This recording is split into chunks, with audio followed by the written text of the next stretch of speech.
Honestly, at this point, we should just make a game out of theories related to Spider-Man No Way Home and the multiverse, because it looks like every week there's at least 3 theories that are trying to top one another in insanity and what they believe will happen. This time, Peter Parker will erase the MCU by having his wish granted.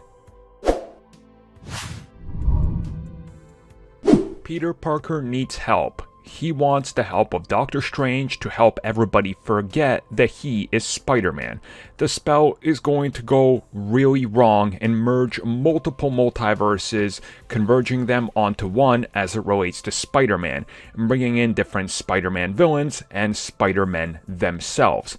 By the end of the film, we know that Sony will in some way, shape, and form gain Spider-Man for their universe, while Peter Parker will have one more appearance as of now for the MCU. Now, a popular new theory that's popped up online is that they're going to use the whole idea of the spell and how everything is restored by the end of it by writing Peter Parker out of the MCU, essentially into his own universe where the Avengers and the MCU doesn't exist, but he remembers them.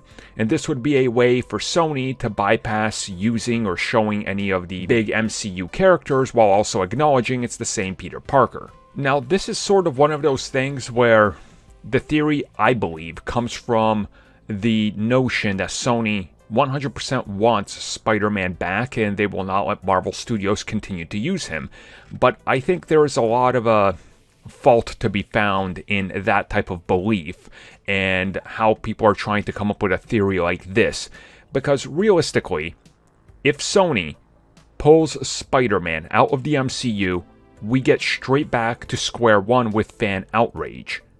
Wouldn't it be more feasible and more beneficial for them to use multiple versions of Spider-Man that are variants played by Tom Holland and have one in their universe, as I suggested, and then one in the MCU, and they're not the same, but they're just slightly different from one another, instead of going whole hog into, well, we have to rip him out of the MCU, he's going to forget everything, or everybody's going to forget him. We can't legally mention the MCU in our films, but wink wink, nudge nudge, the incident all over again, right? Do you really want that? Does anybody really want that? Does anybody actually believe somebody could be that lazy when it comes to writing? I honestly don't think so.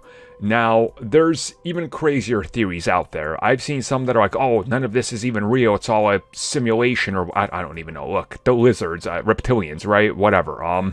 It's kind of crazy, but overall, I think that MCU will have their own Spider-Man going forward. Tom Holland. Whatever Sony does, they're going to have Tom Holland as Spider-Man, but it's going to be slightly different.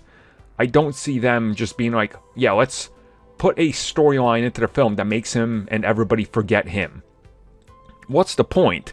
Then you're technically not invested in the universe anymore, and Disney having financial say in Spider-Man and the development of the film isn't just going to be like, yes, Sony, let us build up an excuse that explains why everybody forgets Spider-Man while you guys get to play in our playground and we don't get to acknowledge you. That's not how it goes. Disney's the bigger company. Sony's the one that went begging to Marvel. And when they tried to pull a Uno and reverse it on them, well, that didn't work out for them because the fans saw through their BS. They're not going to make that same mistake again.